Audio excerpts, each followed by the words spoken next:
Maria. Here, downtown, at the Devil's Den. Pachuco told me not to come here without him.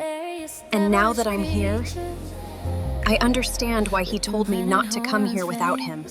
We should go. I think we should go.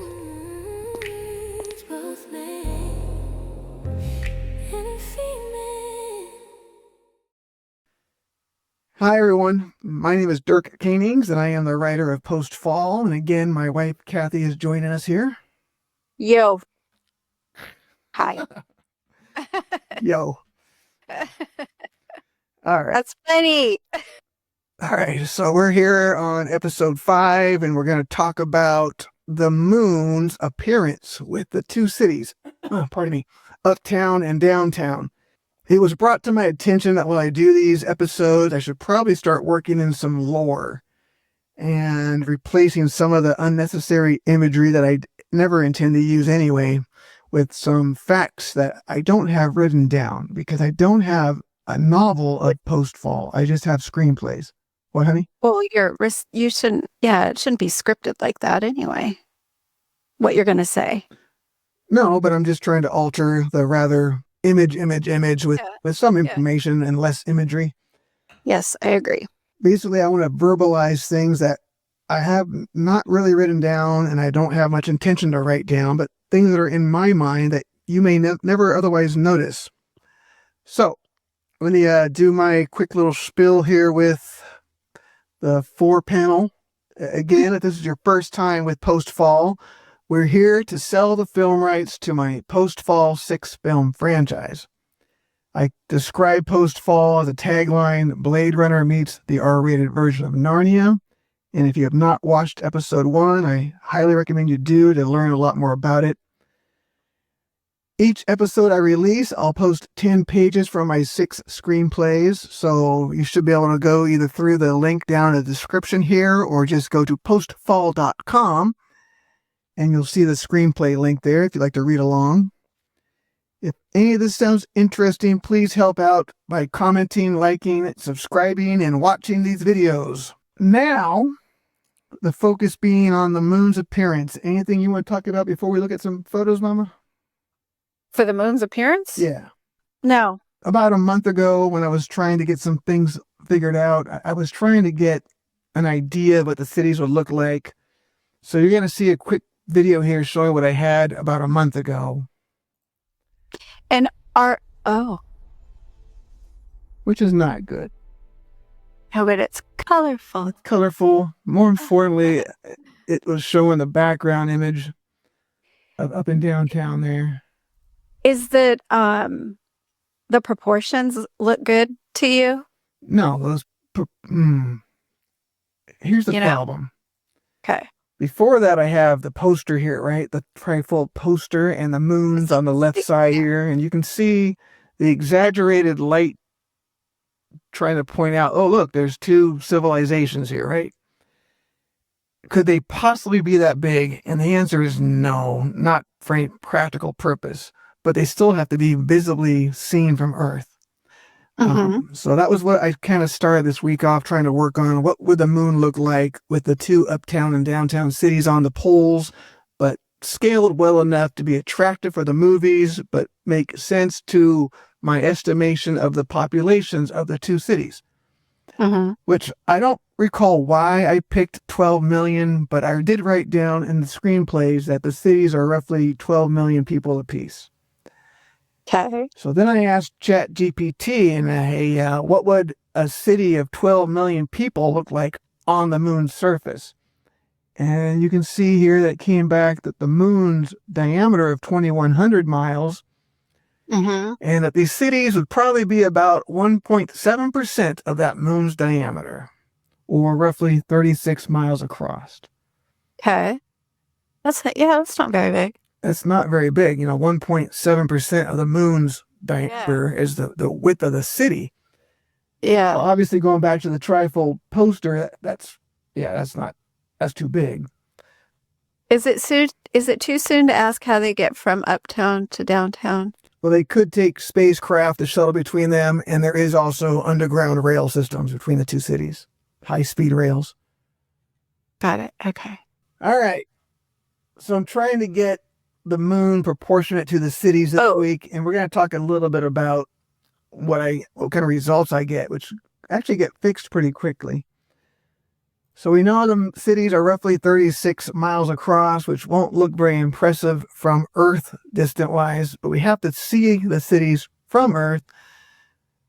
I don't know why they can't put the cities North and South Pole, but this is what I got when I first tried working on it this week. Oh, that's like a cave, and yeah, Yeah, it's weird looking. But what? what it does pretty quickly though.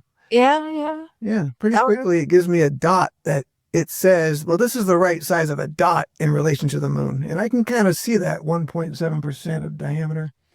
Why is there an uptown and a downtown? Why isn't there just a town? That's a great question. And that's the kind of question I appreciate you asking me. All right. Why did I decide for only 2 towns, and why did I put them on the poles? Yes. And how would that even, I'm very curious why you did this, because it seems like you're separating, and I want to know why. I put them on the poles for 2 reasons. One, I believe water is available on the north and south poles of the moon. So obviously, if you need water to live, you're going to congregate to where the water is available. And the poles, while very cold from a climate standpoint, they won't change. If I were to put the cities on the equator, sometimes the light of the sun's going to be blasting them at, I don't even know I forget what it is, 300 degrees Fahrenheit. And sometimes on the dark side, it's like 200 and negative 200 degrees. Yeah. So I did not want them on the equator or anywhere of the typical surface. So I stuck them on the poles. So good question though. Okay, but why 2? Why not 1? I don't know. I guess symmetry of the pairing. Why not 1?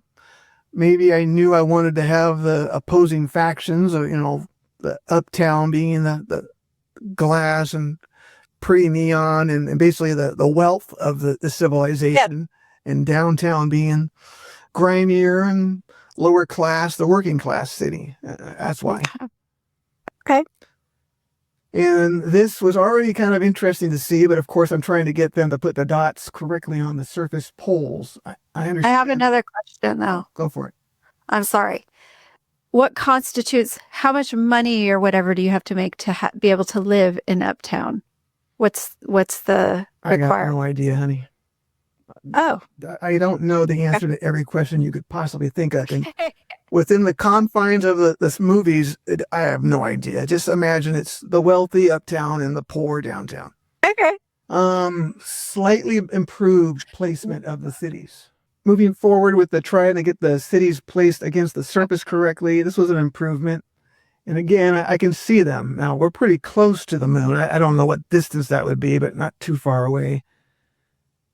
Next image, similar. And this one I like because it gave it a prominence. The jets coming off the moon, which to visually see them more from Earth, well, you can see it's like a flare coming off.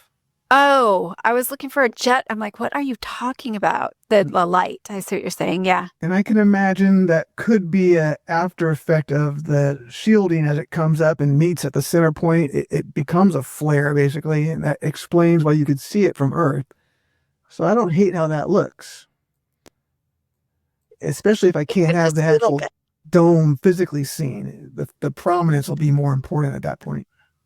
Yeah. I was just thinking like there's a spotlight in the middle of each Uptown and Downtown that shoots that. Yeah.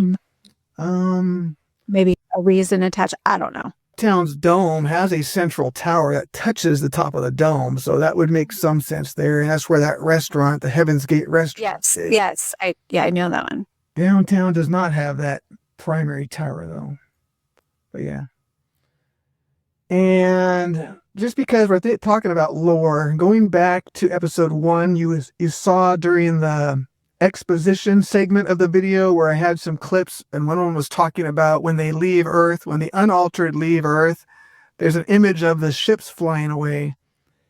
And the ships are unintentionally kind of building like, I guess I should probably pull it up, but Yeah, if you can, because I'm not quite sure.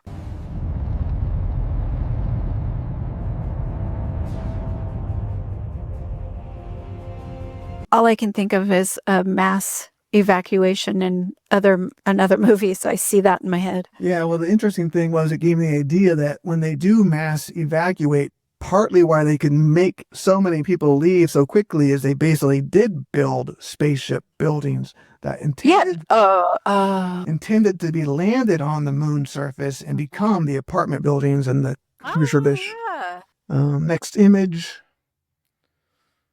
More circular, I guess, less of the flare. Maybe that's sizable, but you can see they're not quite lined up on the surface of the moon correctly. No, and that was not even touching. But if Doesn't that look- were to be the dome, that would be reasonable. Half dome. Put a half dome on the top and bottom.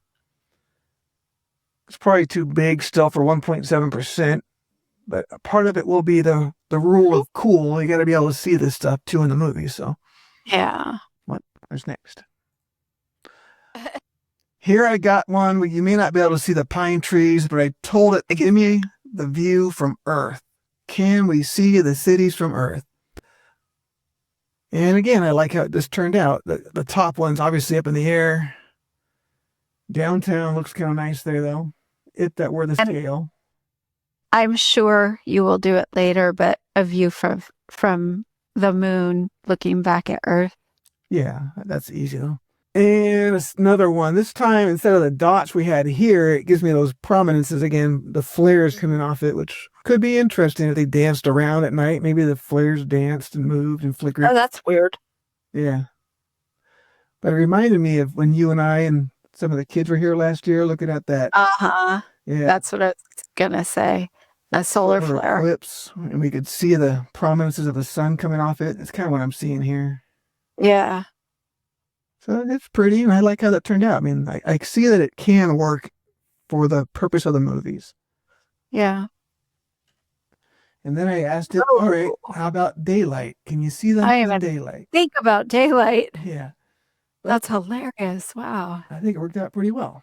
Oh, it's good. I'm saying it's hilarious that I didn't even think about daylight. I just think of doom and gloom and dark. Nope. You know? You'll need to see it in the daytime, too. Yeah. I thought it made sense. And it would be that bright, you think? It can be that bright for the purpose of the films, and it would make some sense, sure. Okay. Oh. Do you know what that is? In reference to your movies? Yeah. No, I guess you don't know what it is. All right. Where do the towns get the power from? And maybe I went too grand in scale, but I decided to wrap the equator of the moon in a particle accelerator. Now, a particle accelerator is like the CERN facility, where you go in there and they're smashing atoms together and looking for particles, subparticles. And I decided to use antimatter as the power supply. So we have a moon scale particle accelerator smashing atoms for antimatter, which is the power supply of the moon's technology. Now, even from this distance, well, this is the Earth again. I can see the tree top right there. Yeah. This thing's only going to be about 100 feet wide. So impossible to see it. Yeah. Yeah, we're not going to see this from Earth. You might catch a glimpse of it out of the corner of your eye or something. No, it's impossible. Not impossible. Okay. Yeah. And the cities are 27 miles across, and this is only 100 feet wide. So you're not going to see. Oh, I see what you're saying. So why it did what you asked, I guess. I'm trying to get it at scale, but it could not scale it. No, I mean, because they wouldn't be able to see it. So how could you do that? Again, it fails to scale it, but it's trying. But it's cool. It kind of looks like a railway or something around the moon. Yeah, it's not. I like how that looks if it was 100 feet wide on the moon, but what is that? 100 miles wide? There should be one of those going from uptown to downtown.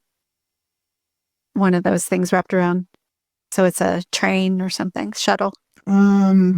Would I want to turn the particle accelerator north to south so that it actually went through the cities? You might have just given me a wise idea to turn it from north to south. You see what I'm saying, though, is a shuttle. Like it's a...